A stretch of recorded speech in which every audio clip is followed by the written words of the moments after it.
Starting off the top 5, I have Lotus. So Lotus is another debris boss. Fun. But I think it's the most fair debris boss in the game, I guess. There's a lot of it in hard mode, of course, but the debris fall down pretty slowly, so you have time to react to your positioning to, avoid getting stunned by the debris. Bigger ones deal more damage and longer stuns, I think. As well as Demolisher is a one-hit KO. It's basically a giant train. It only spawns in phase 3, but it spawns pretty slowly and it moves pretty slow, so you have a lot of time to react to it. Lotus has 3 phases, so starting up in phase 1, we have rotating lasers. They fixed this so that it doesn't spawn at a random location, so you won't get one shot upon entry, so that's pretty nice. It goes counterclockwise and clockwise, so you gotta move in that particular direction. It's really easy for teleport users because you can teleport between the lasers, so or over the lasers, so that's really good. If you're a flash jump user, you gotta use those teleporters to get around the boss. Yeah, phase 1 is pretty squishy, so you can actually deal your burst and get out of there pretty fast. However, there are things that will make you run into the lasers, such as the robots that spawn on the sides. So the robots, they basically come to you to the center and explode on you upon contact. They'll also deal abnormal status effects like gloom debris does. So I'm not sure which color does which, but they apply darkness, seal skills, reverse keys. Reverse keys is probably the most deadliest one. I'm pretty sure that's the green robot. But yeah, those 3 status effects are pretty annoying, especially the reverse key. So you gotta watch out for those. But since they are mobs, you can kill them before they reach to you and deal those effects, right? So yeah, you have counterplay. Phase 2. Once you're done with phase 1, phase 2, Lotus actually now attacks you himself. His main attack is a super knockback, which you can't use any warrior stance or whatever, or Mihail link. You can only use super stance, which most warriors have.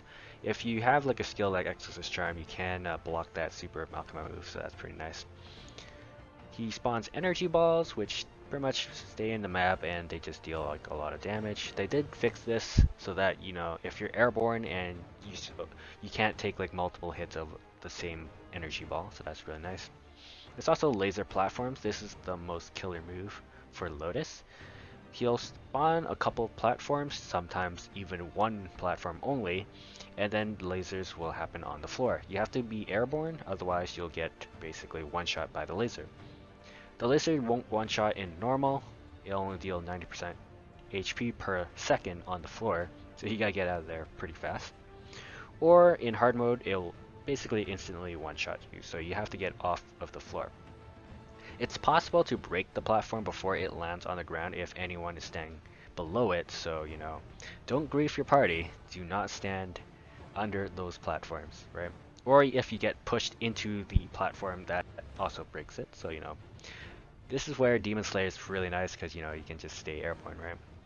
Phase 3, Lotus still has that super knockback move, the lasers will still spawn, but he also has this suction sort of thing he'll put on the ground where he'll suck players into it, and you can't jump up and down there, so you're basically in that weakened state, so you can't flash jump, so it's really deadly for flash jump users, because once he does that and you're trying to jump up a platform during the laser platforms, you'll probably die because you can't jump. You can, I'm pretty sure, rope lift on a platform if you're underneath it, but yeah, there's that. You can also teleport up, because that's not considered a jump. That's just you're using your skill, right? There's also purple balls, which he goes up in the air and just shoots a bunch of balls. You gotta avoid those. There's little indications before the balls is fired. This is pretty easy for teleport users, however, it could be pretty fatal if a flash jump user flash jumps to dodge one, but then he jumps into another one, which could kill you. Again, only demolishers spawn here, so watch out for those. And yeah, that's pretty much Lotus. I think it's the most fair debris boss out there, so that's why I have it at number 5. I do like its difficulty with debris, because you can, just position yourself to dodge them. So I like the little counterplay there. Coming in at number 4, we have Lucid, basically the butterfly of nightmares. So Lucid is broken down into 3 phases. Unless you're doing normal, then there's like no phase 3. Phase 1, there are our golems. Golems is a big obstacle in phase 1 because you can't move past them. If you do try to move past them through like a flash jump or a teleport, you will take like 90% HP damage per golem you pass through, so it's not recommended to try to get past golems like that. You have to do it the hard way and just, burst it down. The golems do have a set amount of damage for normal, but in hard there isn't a damage cap on golems. So it's actually easier to clear golems in hard mode, but they're eventually changing the phase 1 golems for normal too in the future, so that's a good change. There are butterflies in the background if you've noticed, where if there's more butterflies in the background, if you don't do anything about it, they will turn into like death bullets and you will die to them. And this will affect the entire party, so be careful about that. In order to avoid this death bullet, you need to use cleanses. Now, how do you use cleanses? So there's like 2 statues at the side, one on the far left and one on the far right. You get a charge, up to 3 charges can be stored for cleansing, and just use your interact key, NPC chat key to hold it down and you can cleanse. You get 1 cleanse per HP bar you take off of Lucid, so you can actually stack up to 3. So be wise on your cleansing. If your party has like really low damage, you should use this very sparingly. Let's see here. Dragon. So dragon is a major part of this phase 1. So this is why you want to clear golems, because if you can't move past it, dragon will spawn either the far left or far right, and the only safe spot is behind the dragon. And the dragon will attack the entire map. So you need to call out if it's left or right. And if golems are stuck on the map, you're kind of screwed. So yeah, they're actually gonna change the blink skill into like a floating skill, so that's a pretty nice change because blink is a common 5th job, so everyone will have an out to dragon. Basically, whenever dragon spawns, there will be like a message before he actually spawns. A powerful monster has appeared, so that's when you know when there's a dragon. Lucid also does bombs, which she plants 2 bombs randomly on 2 players on the map. And the bomb will one-shot you if you're alone, but if you have up to 3 people, you can split the damage of the bomb. 2 people is not enough to actually tank it, but 3 people is enough at bare minimum. You can also shield the bombs with Pink Barrier that Kanas can cast, or Holy Shell, which bishops can cast, so those to block the bomb damage. Lucid also has a random teleport animation she does with her hand. There's like a little flash in her hand. So be careful with this one, because if you have too many golems on the map, she can teleport you into a golem and that will usually insta-kill you. Or she can teleport you during dragon. There is a way to avoid this. You can actually heroes will the teleport if you see her cast animation.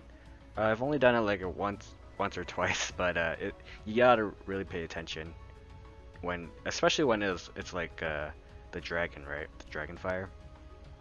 But yeah, other ways to get over dragon is again the float skill if once the KMS has those changes, right?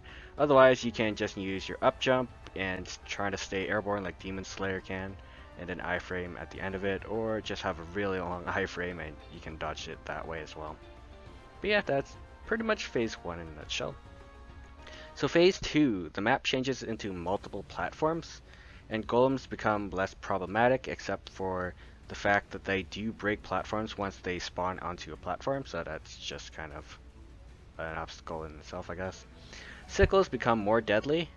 Sickles in phase 1 doesn't really matter, but sickles here matters a lot because they do a lot of damage, and 2 sickles would be an insta-kill, so they can actually stack up. So you want to DPS Lucid from a distance once she's doing that sickle animation, so watch out for that. She has 2 main attack moves that makes her invincible. Touch, where she just goes around in a circle, and if you touch her, you will get 1 shot. If it's normal, you won't get 1 shot. The other attack is lasers. She will alternate between touch and lasers. So lasers, she basically disappears, and then a bunch of lasers spawn on the map. The lasers do have like a 1 second delay after showing where they will strike, so you can actually just move slowly across the map and just dodge the lasers accordingly. As well as, since this map does have a bunch of platforms, you can actually fall off the map. Falling off the map in normal is okay, but falling off the map in hard mode is not okay, because it will half your current HP and put a potion lock and healing lock on yourself, and you can't use any healing or potions. So that might be deadly, because there's a bunch of butterflies around the screen, and they do like a bit of damage if you take too many of those orange balls. So you gotta be really careful about falling off the map in hard mode, especially. There's also butterflies in the background still, and the cleansing mechanic still works the same. Basically, if the butterflies are filled, you will be transported into a Toho stage where it'll be a bullet hell, but this time it won't actually have tracking bullets. This time it'll have like a bunch of bullets on the screen where you have to dodge. I believe these bullets are a one-shot in both difficulties, so good luck. You don't want to get into the stage, so cleanse accordingly. There's also dragons still, so a powerful monster appear message is the same. Basically, the dragon will attack the entire map, so the safest spots are the very top platforms and the very bottom platforms, but the absolute safest spot is the top right platform, because no golem can spawn there and break the platform. Once that is done, you have phase 3 to contend with if you're doing hard mode. Basically, it's a DPS check. You have to watch out for like a golem platform break for either the mid top or the mid, just in case your party needs to DPS on one of those platforms, and you don't want the golem to actually break the platform in the middle of phase 3, because that would be devastating, because you only have 40 seconds to actually clear the boss HP, otherwise you will fail the run. But yeah, that's Lucid in a nutshell. I think it's a pretty good boss design, except for like golems can be very annoying in normal, especially since you can't do damage, but they're changing that, and they're giving us that float skill, so I think Lucid is pretty well designed boss, to be honest. Other than, yeah, phase 3 is kind of like a TPS wall, but I guess you gotta have that damage. But yeah, Lucid number 4. Coming into the top 3, we have Verus Hilla, or V Hilla for short. So you remember Hard Hilla, the boss where you keep bullying for mesas? Well, she's back for vengeance, and she is pretty deadly. Verus Hilla has a unique death count system. You have 5 lives as green skulls. However, these green skulls turn red pretty quickly because of her mechanics. So there are giant hands in the sky which actually shoot down like laser red threads, and if you get touched by any of those threads, you will turn one of your green skulls into a red skull. These red skulls does not indicate death, but it represents like an invalid death count. So basically it's not valid yet, so you haven't lost that green skull permanently. However, if you do get hit by 5 red threads and all your green skulls become red, you are out of the fight. You have basically died out. So the max you can get at the start is actually just 4 red skulls, and then you gotta be really careful. So positioning matters a lot, as well as the red threads. If you get hit by 1, you will get stunned in place, so be careful with those. As well as every time you get a red thread and one of your skulls turn red, you will light up a candle in the background. So the background is actually quite important. So there's a bunch of candles in the background, but once they're all lit up, you spawn an altar. The altar can be smashed by just mashing your NPC chat key, and you destroy the altar. And that's how you basically make all your invalid death counts, the red skulls, back to revert them back all to green skulls. So that's how you deal with that mechanic. As well as this boss is basically phase 2 will. You can't heal at all through potions or through healing skills. So every time if you want to heal, you need to actually spawn that altar by accumulating red threads, light up all the candles in the background, and spawn that altar. So that's the only time you can heal in this boss fight. Of course, we're in GMS, so we're allowed to cheese it by having healing familiars. So it makes this boss pretty trivial in GMS, but if you want to challenge yourself like the KMS people, do it without healing familiars, I guess. Alright, so other than that, Hilla can smash the altar if she's standing onto the altar. So you gotta lure her out of the altar once you know, spawn it. It's a lot easier to do in a party than to do it solo, so there's that. Okay, so moving on, we have when do you know, the red skulls expire into actual deaths other than, you know, taking too many reds to the face, right? So V Hilla has a full map attack, FMA, which basically gets rid of all red skulls. So all your invalid deaths will become valid. So basically all those red skulls will disappear and you will only have whatever number of green skulls left. So this FMA is actually timed by that hourglass in the corners of the map. So you can see there's one on the left and one on the right. Once that hourglass hits 0 time, that is when the FMA occurs. So you want to cleanse all your red skulls before that FMA happens so that you have all your green skulls still intact. So that's basically the death count mechanic. Other than that, she has a bunch of attacks that you need to watch out for. When you first initially start, she doesn't have many attacks. She just has that blue stun, which will stun you and then knock you back across the map.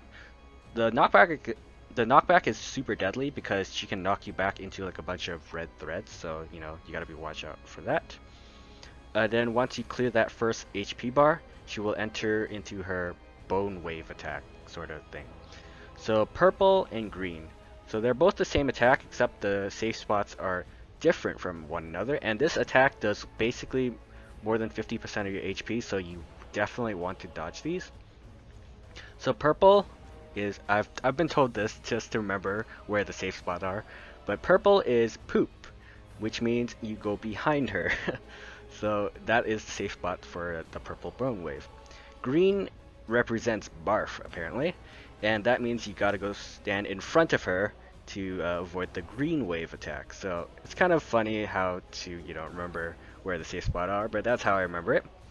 So yeah, you gotta make sure that the bone wave is complete before you move back, otherwise you will take the damage, so there's a bit of a annoying delay there. But yeah, this is kind of tough to do because those red threads keep spawning everywhere, so even if you stand in the safe spot, you might take a red thread just because you can't really move out of there, because the safe spot is pretty tight. So yeah, there's not a lot of wiggle room in this boss fight. So you might want to, you know, I don't know, just position yourself a lot better here. Once the second bar HP bar is gone, she will summon a Lotus boss back from the depths of hell apparently, and Lotus can do her super knockback move just like the regular Lotus, so you know, be careful with that. Once she's in her final HP bar, she will summon Damien, and I don't know, Damien just do Damien things, I guess. But that's pretty much V Hilla. She has pretty basic attacks with basic, you know, safe spots, but the unique death count system makes it really fun to play as in a party because you gotta pretty much coordinate the candles in the background and, you know, coordinate when you should cleanse and stuff. So this boss is quite enjoyable in a party fight actually. So that's why I have V Hilla at number 3. Coming in at number 2, I have Will. So I actually made a guide video on this boss before, but today I will be speaking about him once again. So he's the final boss of the Sphere region, requiring you to be level 250 to do damage to him, 1140 arcane force to do bonus damage to him. So this is the scary Spider-Man himself. So Will is broken up into 3 phases. Phase 1 being probably the most convoluted one. So each phase have a moonlight cage which you will utilize in the fight. They have different functions in each phase. So phase 1, there are 2 dimensions, purple dimension and blue dimension. You can see which dimension you're in based on the color of the surroundings, but you know, sometimes it's hard to tell, so you can also tell by the HP bar. There's actually 3 HP bars in phase 1. The big red one doesn't really matter. The 2 ones that are below it matters. So basically, if you're in the blue dimension, you'll see a blue HP bar that's underneath the red one, and then the other one will be grayed out. If you're in the purple dimension, you'll see a purple HP bar and a gray bar underneath. The gray bar represents the other dimension, which will be, you know, blue or purple, depending on which one you're in. The idea of this boss is to basically get around 3 HP blocks, 3 segments or 3 tests, which will clear the boss basically. So you have to clear it 3 tests. Each test is basically going to be around every 2 minutes, except for the first test, which happens at the 1 minute mark. Basically, so after the test occurs, there will be a healing sort of thing that Will does. So it's very important to split up the damage between the purple and blue dimensions, because he will revert back to his highest HP bar when the test occurs. So you don't want to like kill all of purple and leave blue like with full HP bar, because then once the test comes, he'll just heal all purple back to the same amount as blue. So you don't want that. You want to split up your damage unless your party has enough burst to burst down both HP bars, which a lot of parties can do. But if your party is kind of weak, you should split up your damage to get somewhere during each test. So after the test occurs, how it happens is that it'll spawn a red eye in either the blue or purple dimension. So each party should send at least one member to each dimension to call out the eye. Once the red eye spawns in one of those dimensions, all party members should swap into that dimension, because that red eye indicates that that dimension is safe. So if you don't swap, the other dimension will receive a full map attack, which will one-shot everyone in that dimension. So basically, an AoE one-shot that is like indicated as a screen crack. So you gotta be careful with that one. Once everyone survives, you'll see an eye spawning in the middle. All party members will be transported into a random dimension, either blue or purple. In order to survive the second FMA, which will happen very shortly, you need to attack the eye in the center, spawn orbs in the opposite dimension that you're in, and the party members need to get a yellow orb. Only one dimension needs to get a yellow orb, and the yellow orb will spawn a barrier onto the eye in the center for party members to basically be protected by the FMA. So if you're doing the solo, you usually can't spawn any orbs because there's no one in the opposite dimension to actually attack for you, unless you attack prior to the teleportation to this stage. So once you spawn the barrier, you can stop attacking the eye. Otherwise, you risk spawning those red orbs, which will kill you. And no, standing inside the barrier will not protect you from those red orbs. So you gotta be careful with that one. Once everyone survives that second FMA, you're free to attack him, and basically he'll be stunned for a bit, so you can deal some damage past the HP block. So there's 3 segments in this phase 1. Once you've passed phase 1, you'll be good to go. There's also little attacks that Will does do, such as like the super knockback, as well as he'll do as tornado. The tornado's the deadliest attack because the tornado does 90% of your HP, and combine that with like the little damage like from the spider legs from the roof, it'll pretty much one-shot you if you do take a tornado plus that combo. But yeah, that's phase 1 in a nutshell. Phase 2. So phase 2 actually restricts you from healing, so it's recommended you use healing familiars for this one. But the Moonlight Gauge in this phase allows you to actually heal. So once you use the Moonlight Gauge, you will be able to use any healing skills or healing potions you want to. But after that, you cannot do any healing at all. But for GMS, it's really simple because of healing familiars, of course, right? Bypassing mechanics. There are webs that spawn in the left and right corner, which will one-shot you if you step on it. Dark Sight can prevent this for thieves, so lucky for them, right? Super Knockback by Will is still a thing in this phase, and it also applies key reverse, so that's really a common death here. Because if you get Super Knockback, even if you don't touch the web and you just click like left or right, it'll be the reverse, right? Because you're key reverse, and you'll just walk into the web and just kill yourself. So make sure you don't panic and start walking away, or just make sure you click the opposite direction you want to walk into, right? This phase has 2 HP blocks that you need to pass. So there's 2 tests. Once the test occurs after like 2 minutes, or after you reach the mid HP block, test will occur. So there's two things you need to do here. When the floor is cracked, you need to get hit by the spider legs which spawn from the roof or the bottom. If the floor is not cracked, you stand in the corner or you dodge all the spider legs. If you don't do this test correctly, you will take 90% HP, which will usually just be deadly, because if you mess up twice, that's basically a one shot right there. So don't mess up this stage.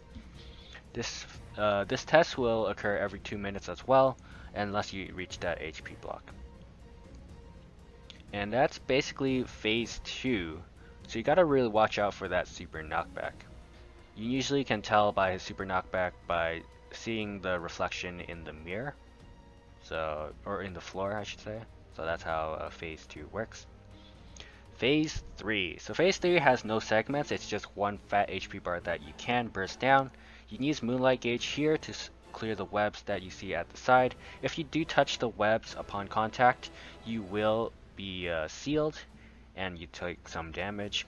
The webs aren't too bad when you're in a party, however, if you're doing it solo, it'll be the bane of your existence in this fight.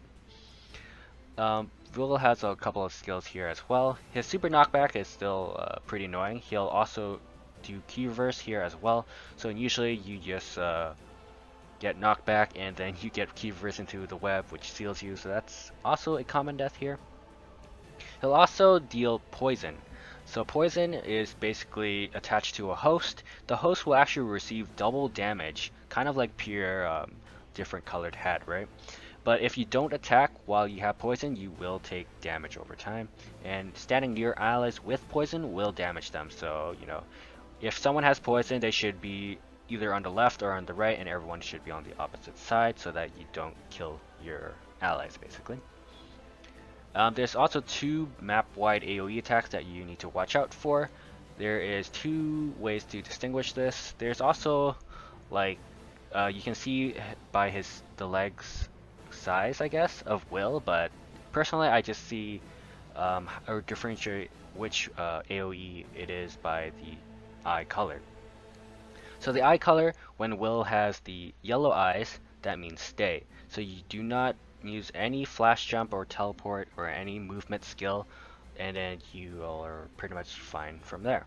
However, white eyes, you need to flash jump, teleport, or rush in order to survive that FMA. So yeah, that is Will. Pretty complicated mechanics, and there's a lot of things to watch out for, but that's what makes this boss so fun, right? Because there's a lot of team coordination that you need to do in this boss fight to actually clear it, and if someone is not on the same page, you will have to, deal with the test once again. So I feel like this boss design is really good by Nexon's part, so I think I would like to see more bosses like Will in the future. However, phase 3 is pretty annoying with those webs, as especially in solo. So maybe increasing the Moonlight Gauge a bit more like normal maybe would be pretty good for phase 3 changes, right? But yeah, this boss is not solo friendly because there are a lot of party mechanics, but this game is an MMORPG, so you should be doing these in a party, but that's kind of a counteractive with the liberation quest where you can actually do the solo, right? But yeah, that's why I have Will at number 2. Last but not least, we have the number 1 boss, and that is indeed the Black Mage. So the Black Mage has a lot of interesting mechanics because he is the endgame boss of pretty much all the lore we've been hearing for the past few years, right? And he's finally a boss character in the actual game. So of course that'll make it pretty interesting and really difficult as well. So in this boss you have an hour to fight him, and let's be real, Chaos Horntail, the timer doesn't count. So Black Mage, basically the only boss with like an hour timer, right? You get 12 lives instead of 10, so that's pretty nice. But it also has a unique death system where there are actually certain deaths that you can actually take. So all Black Mage's attacks will apply a black curse or a white curse with different effects. I believe the black curse you're not allowed to heal or something, and they do some kind of final damage stuff to yourself. But you can block these curses by using Will or Hero's Will, so that will come up if you do fight the Black Mage.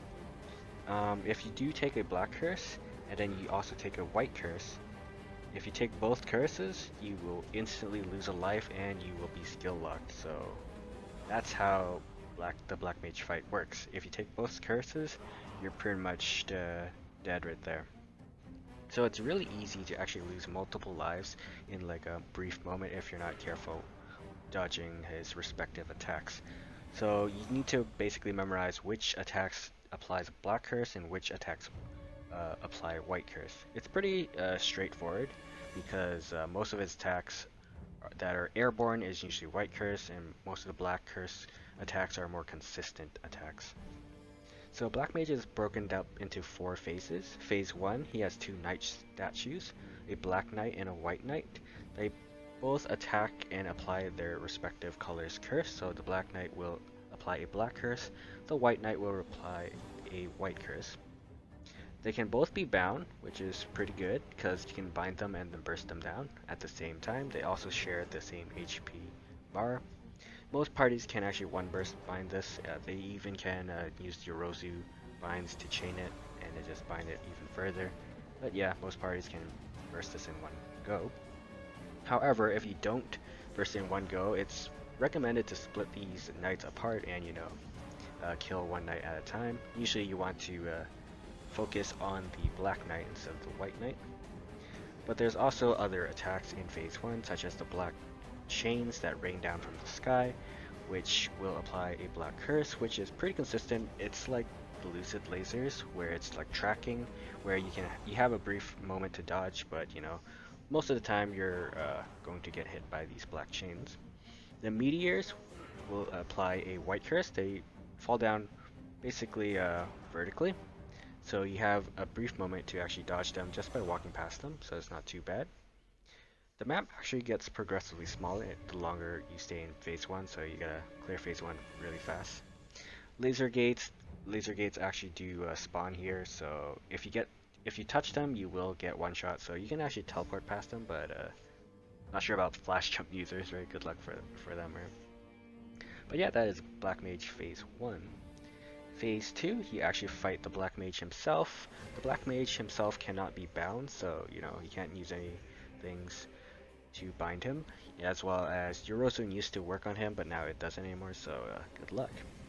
So phase 2 Black Mage, there are a lot of pillars that spawn on the ground. They have a brief delay until they actually rise up and actually hit you. They also apply white curse, so you gotta watch out for those. These pillars are similar to like Seagull Tail, so you can dodge them pretty easily. There's also meteors, which is a big part of this boss fight, where their purple meteors will spawn from the right and rain down to the left, from right to left in a diagonal direction, which will also apply white curse, so you gotta be careful of this attack. Once the meteors land on the ground, it'll become a rolling meteor, which will roll from left to right, which means that it'll also apply white curse, and it does more damage on the ground than in the air. So if you're like a thief with dark sight, you want to catch these meteors in the air so that they won't become like a rolling meteor. And if you are like a person who doesn't have dark sight, unfortunately, you can actually just like tank the meteors on the air. It'll do less damage to you, and it won't become a rolling meteor. The rolling meteors are more deadly, especially if they're clumped up into like a bunch of meteors. So usually you have the ability to actually teleport past a meteor, but if you have flash jump, you can actually flash jump over it too. But again, if the meteors are clumped up, it's usually kind of deadly if you don't have some kind of airborne technique to get past them. So Blink might be your best friend, which again, they're changing Blink to a floating skill, so that's pretty nice. Let's see here. Black Mage also has an FMA in here as well. Basically, he'll have a hand animation to show you where the safe spot is. The FMA has a strict timer, so you gotta have someone timing that FMA for you. Left hand means the left side is safe. The right hand means the right side is safe. Both hands mean middle is safe, so that's how you watch out for that FMA. Yeah, that's about it for phase 2. Phase 3, probably the longest phase of Black Mage, as well as the majority of the fight will be taking place in here. So phase 3, basically the map changes into a more horizontally big map, and a bunch of platforms will spawn. So these platforms that spawn, upon spawning, if you basically stand in this place where the platform is spawning, you will get hit by a white curse if you stay there too long. As well as if the platform is destroyed, you will also be hit with a white curse. So don't be there when it's in like creation or breaking stage, I guess. So Black Mage has a super knockback, which is like Lotus and a lot of other bosses, I guess, with super knockback. That's basically his main attack. He also does super lasers, and lasers, I guess. Oh yeah, as well as the super knockback applies white curse, so you want to watch out for that one. Lasers, he does lasers quite often in this fight, and these lasers apply black curse. So usually you will get hit by the lasers, so the lasers will apply that black curse. So it's really easy to get lasered and into that super knockback, which Black Mage does with his, yeah, that knockback. Super lasers, however, hits even harder, so you might get actually one shot with damage with super lasers, so you gotta watch out for that. He usually swirls his hand when he does super lasers. He does super lasers more often if no one is actually on him to aggro him, so you gotta watch out for that. There's also map AoE, which has a strict timer just like in phase 2. There's two different ones. There's a map AoE for up. Up means that the floor will become like basically like Lotus lasers, where anyone on the floor will die instantly, and Ethereal Form cannot iframe this unless you have a true iframe. That's not Ethereal Form. You must climb up a platform to be safe. The other platform or the other FMA is down, which means he summons a bunch of white balls in the sky and they rain down, which will one-shot anyone with that gets hit by it. So the only way to survive this is to either iframe, use Ethereal Form, Dark Sight, or if you don't have any of those available, you must hide under a platform.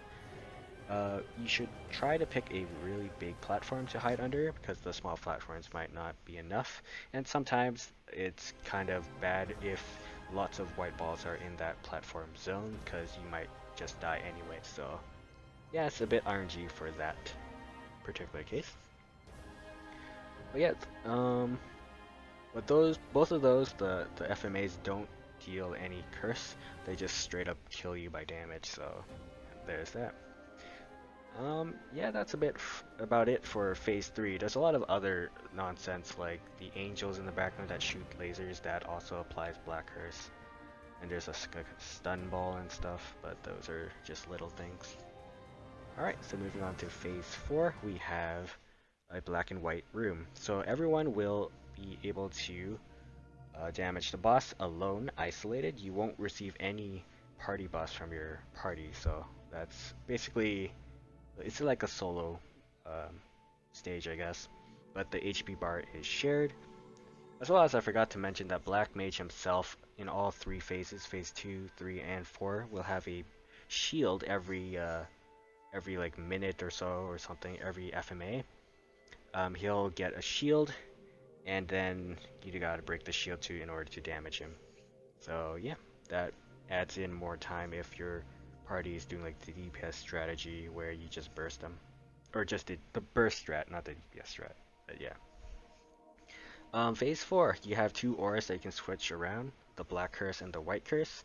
You apply the passives right here. If you have the black curse, you won't get damaged by any black explosions or black pellets, but you will get hit by the white pellets and stuff like that. His main like attack pattern here is like if he shoots like a bunch of pellets at one direction, that's where you need to get out of there because usually you will die. Stance is very important in this stage because if you don't have any stance, the pellets will knock you into another pellet and you'll like pretty much die instantly. If you're a warrior, you're probably fine with stance, right? But if you're not, you really need that Mihail Link skill. If you only have level 2 and you don't have full buff duration, you might want to spec some buff duration in your Legion. That's what I had to do before I got my Mihail to level 3. The FMA, if there's FMA, right? you need to stand inside the same color route as that pool. So if you have black aura, you need to stand in like a black route, and then you'll be safe. Black Mage does also slow in the stage. It's just to restrict your movement, I guess. But yeah, that's about it for Phase 4 as well. But yeah, that is Black Mage. He is a very tough boss, but yeah, it's really fun to fight against him. I hope they changed his entry limit to like more than monthly, right? And 8 months just to unlock that liberation weapon, or to liberate your weapon. It's pretty ridiculous.